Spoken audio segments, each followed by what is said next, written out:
2월 4일 아침 보리떡입니다. 어제가 입춘이었는데요. 여전히 칼바람이 불고 추웠습니다. 겨울의 한복판에서 봄의 소식을 알리는 이 입춘이라는 절기가 참 뜬금없다라는 생각이 들기도 했는데요. 집 앞에 목련 나무를 보면서 생각이 조금 바뀌었습니다. 목련의 꽃봉오리가 솜털옷을 입고 입춘을 맞이하고 있었습니다. 칼바람이 몰아치는 시간에도 성실하게 봄의 소식을 알려주는 이 절기처럼 우리의 신앙도 성실하게 희망을 노래하고 꽃을 피울 수 있었으면 좋겠습니다. 오늘 함께 나눌 말씀은 누가복음서 19장 1절에서 10절입니다. 예수께서 여리고에 들어가 지나가고 계셨다. 삭개오라고 하는 사람이 거기에 있었다. 그는 세간장이고 부자였다. 삭개오는 예수가 어떤 사람인지를 보려고 애썼으나 무리에게 가려서 예수를 볼 수가 없었다. 그가 키가 작기 때문이었다. 그래서 그는 예수를 보려고 앞서 달려가서 뽕나무에 올라갔다. 예수께서 거기를 지나가실 것이기 때문이었다. 예수께서 그곳에 이르러서 쳐다보시고 그에게 말씀하셨다. 삭개오야, 어서 내려오너라. 오늘은 내가 내 집에서 묵어야 하겠다. 그러자 삭개오는 얼른 내려와서 기뻐하면서 예수를 모셔드렸다. 그런데 사람들이 이것을 보고서 모두 수군거리며 말하였다. 그가 죄인의 집에 묵으려고 들어갔다. 삭개오가 일어서서 주님께 말하였다. 주님, 보십시오. 내 소유의 절반을 가난한 사람들에게 주겠습니다. 또 내가 누구에게서 강제로 빼앗은 것이 있으면 4배로 하여 갚아주겠습니다. 예수께서 그에게 말씀하셨다. 오늘 구원이 이 집에 이르렀다. 이 사람도 아브라함의 자손이다. 인자는 잃은 것을 찾아 구원하러 왔다.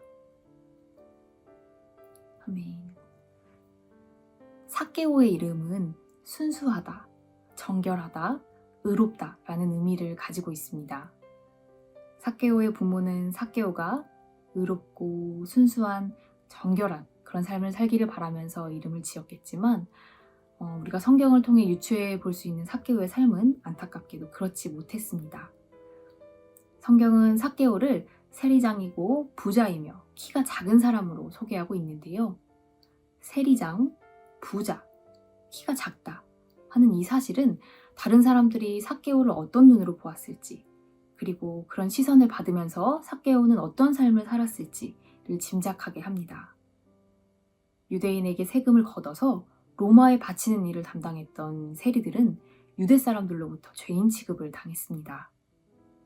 물론 세리장이라는 권력과 많은 돈을 가진 부자라는 사실 때문에 아마도 사람들은 삭개오를 앞에서 무시하지는 못했겠지만 수군거림과 비난의 시선은 늘 삭개오를 따라다녔을 겁니다. 어쩌면 삭개오가 세리라는 직업을 선택한 것은 다른 삶을 살 수 있는 가능성이 별로 없었기 때문이 아닌가 생각이 듭니다. 키가 작아서 놀림을 당하고 일상적으로 무시를 당하던 경험들은 삭개오가 돈과 권력을 의지하게끔 그렇게 만들었는지도 모릅니다. 무시당하고 배척당하고 마음이 아프고 외로울 때마다 삭개오는 더 독하게 세금을 걷고 더 독하게 돈과 힘을 붙잡았겠죠. 그래서 삭개오는 세리장이라는 자리에 올랐고 또 남들이 무시 못하는 부자가 되었지만 주변에서는 돈이 아쉬울 때만 찾아오는 사람들일 뿐이고, 그리고 따뜻하게 밥 한 끼를 나누어 먹을 친구 하나 여전히 없었을 겁니다. 그런 삭개오가 예수님의 소식을 듣습니다. 죄인과 세리의 친구가 되어주신다는 그분의 소식을 듣고 삭개오는 집에 있을 수가 없었습니다.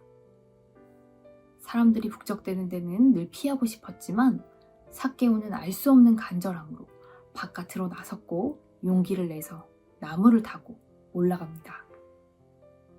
그리고 예수님은 그 삭개오의 용기에 화답합니다. 삭개오야, 어서 내려오너라. 오늘은 내가 내 집에서 묵어야 하겠다. 색안경이 없는 따뜻한 눈으로 자기를 바라보신 예수님, 그리고 애정을 담아서 따뜻하게 자기의 이름을 불러주시는 그 예수님을 만나서 삭개오는 깊은 위로와 용기를 얻었습니다. 돈과 권력으로 자기 상처를 감추고 자기를 지키려 하던 삭개오는 예수님을 만나고 변합니다.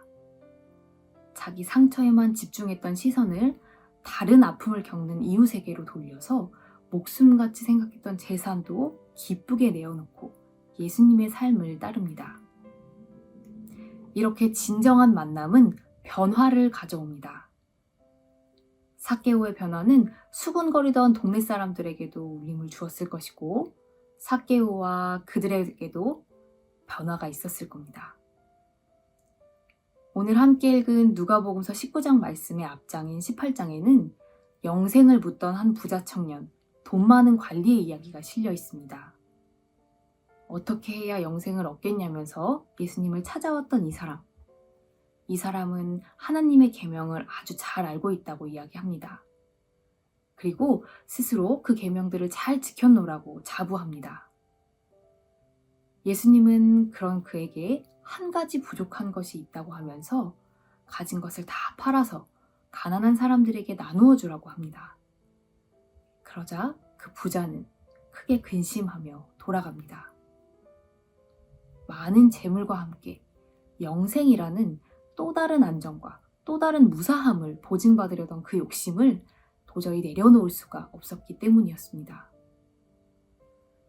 그는 예수님을 직접 만났고 또 예수님께 영생의 비법도 직접 들었지만 그의 삶은 변하지 않았습니다.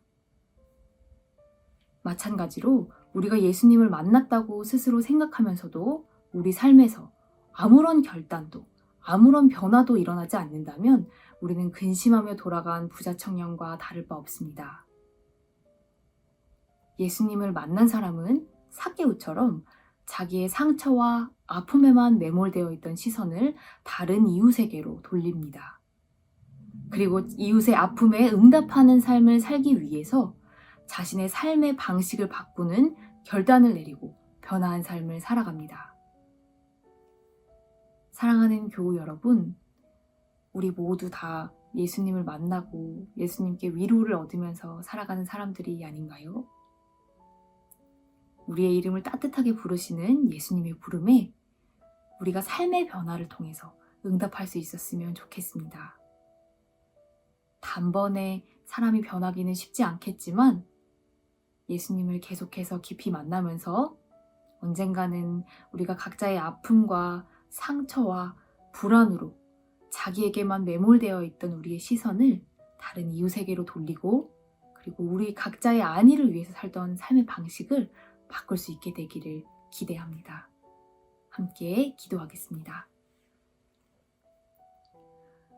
주님, 당신을 만났지만 여전히 근심하는 우리를 계속 만나주시옵소서.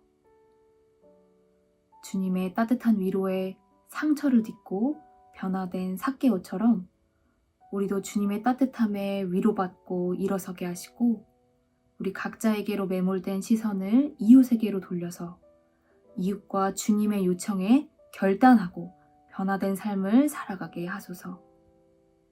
우리를 따스히 부르시는 예수님의 이름으로 기도드립니다. 아멘.